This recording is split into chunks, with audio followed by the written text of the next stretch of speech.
Hello and welcome to code with RSV. आज की video में हम लीड कोड की problem number 3 longest substring without repeating characters को सॉल्व करेंगे। हम देखेंगे कि इस प्रॉब्लम को हम कैसे अप्रोच कर सकते हैं और C# में इसका सॉल्यूशन कैसे राइट कर सकते हैं। तो चलिए स्टार्ट करते हैं। सबसे पहले इसकी प्रॉब्लम स्टेटमेंट से। तो इसकी प्रॉब्लम स्टेटमेंट बेसिकली हम टाइटल से गैस कर सकते हैं कि हमें एक स्ट्रिंग S दे रखी है और हमें उस स्ट्रिंग में सबसे लंबी स्ट्रिंग ढूंढनी है जिसमें कि रिपीटिंग कैरेक्टर्स ना हो। जैसे कि एग्जाम्पल दे रखा है ABCABCBB, इसमें काफी सारे रिपीटिंग कैरेक्टर हैं। तो लॉन्गेस्ट सबस्ट्रिंग जिसमें कि रिपीटिंग कैरेक्टर नहीं है वो ये होगी मेरी ABC, क्योंकि इसके अंदर कोई कैरेक्टर रिपीट नहीं कर रहा है। जैसे ही मैं नेक्स्ट कैरेक्टर A पे पहुंचता हूं तो मेरा A रिपीट कर गया। अगर मैं BCA इसको देखूं तो सेम स्ट्रिंग है, इसको भी मैं अपना आंसर दे सकता हूं क्योंकि इसके बाद भी B आ रहा है जो कि रिपीट कर गया। सेकंड एग्जांपल BBB, इसमें देखें तो एक ही कैरेक्टर मैं पिक कर सकता हूँ, सारे कैरेक्टर सेम है तो मैं कहीं से भी दो कैरेक्टर्स की सबस्ट्रिंग भी नहीं निकाल सकता। इसके बाद मैं थर्ड एग्जाम्पल को देखूं तो यहाँ पे PW, ये मेरी दो कैरेक्टर की एक सबस्ट्रिंग है क्योंकि उसके बाद रिपीट हो जा रहा है, बट उससे बेटर ऑप्शन है मेरे पास WKE, ये तीन कैरेक्टर की सबस्ट्रिंग में पिक करूं तो आंसर है 3। तो इस प्रॉब्लम को हम स्लाइडिंग विंडो एल्गोरिथम के थ्रू सॉल्व कर सकते हैं। आप सिंपली अपनी यहाँ पे सबस्ट्रिंग कंस्ट्रक्ट करते जाएंगे और जैसे ही आपको रिपीटिंग कैरेक्टर मिलेगा आप अपनी स्लाइडिंग विंडो सॉल्व करेंगे। तो आइए इसको थोड़ा डिटेल में समझते हैं कि ये कैसे वर्क करेगा। तो जैसे कि मैं यहाँ पे एग्जाम्पल बना लेता हूँ अपना।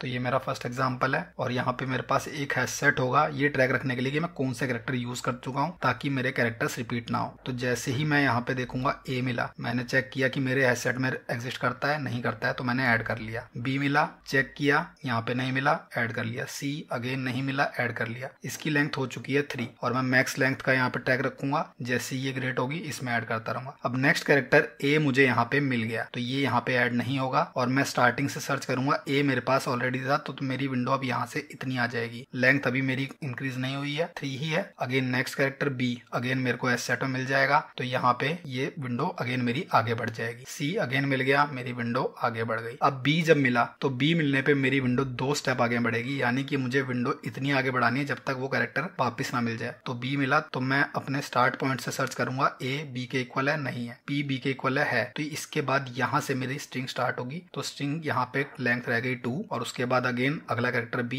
C भी हट गया, B भी हट गया, सिर्फ एक कैरेक्टर रह गया 1। तो मेरी मैक्स लेंथ आ गई 3। इस तरीके से मुझे वर्क करना है। मेरी विंडो मुझे स्लाइड करते जाना है आगे आगे, जितनी बड़ी विंडो में बना पाया मैक्स वो मेरा आउटपुट आ जाएगा। तो चलिए इसको एक बार C# कोड में इंप्लीमेंट करके देखते हैं कि ये कैसे वर्क करेगा।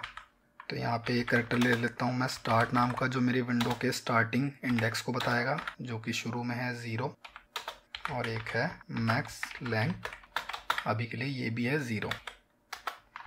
और हैश सेट ट्रैक रखने के लिए कि कौन से कैरेक्टर मैं यूज़ कर चुका हूँ। चलिए स्टार्ट करते हैं। इंट एंड, इसको मैं आई बोल सकता हूँ बट एंड समझना ज़्यादा बेटर है क्योंकि ये मेरे विंडो के एंड को डिनोट कर रहा है।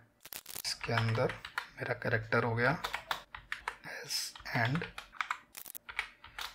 तो अगर सेट में ये कंटेन करता है C, यानी कि मेरा ये कैरेक्टर रिपीट हो रहा है, तो मुझे चेक करना है कि ये कैरेक्टर मेरी करंट सबस्ट्रिंग में कहाँ फॉल करता है।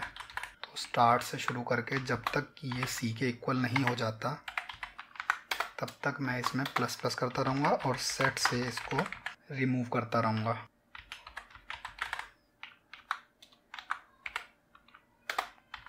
स्टार्ट प्लस प्लस, जैसे ही मुझे मिल जाता है तो मैं एक बार और प्लस प्लस करूंगा क्योंकि मुझे एक्चुअली वो कैरेक्टर भी स्किप करना है। सेट से रिमूव करने की जरूरत इसलिए नहीं है क्योंकि मुझे वो कैरेक्टर दोबारा मिल ही रहा है और सेट अपने आप ही यूनिक मेंटेन करेगा।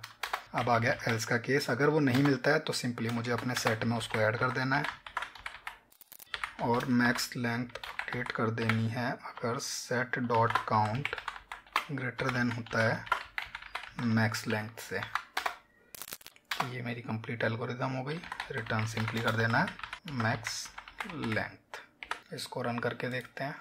यहाँ पे सारे केसेस मेरे एक्सेप्ट हो रहे हैं और अगर इसको सबमिट करके देखें तो ये एक वैलिड सबमिशन भी है। अगर इसकी टाइम और स्पेस कॉम्प्लेक्सिटी की बात करें तो स्पेस कॉम्प्लेक्सिटी इवन दो हम हैश सेट ले रहे हैं स्टिल इसकी स्पेस कॉम्प्लेक्सिटी ओवन ही है क्योंकि इसमें मैक्सिमम कैरेक्टर 26 ही आएंगे जो कि इंग्लिश अल्फाबेट के कैरेक्टर होते हैं। आप 26 साइज का कैरेक्टर एरे लेके भी इसको अप्रोच कर सकते हैं। और अगर टाइम कॉम्प्लेक्सिटी की बात करें तो हमारा ये लूप s डॉट लेंथ तक ही चलेगा। तो हमारी टाइम कॉम्प्लेक्सिटी o n है, जिसमें n है इस स्ट्रिंग की लेंथ। तो अगर आपको ये वीडियो अच्छा लगा तो इसे लाइक करें और ऐसी और वीडियोस के लिए चैनल को सब्सक्राइब करें।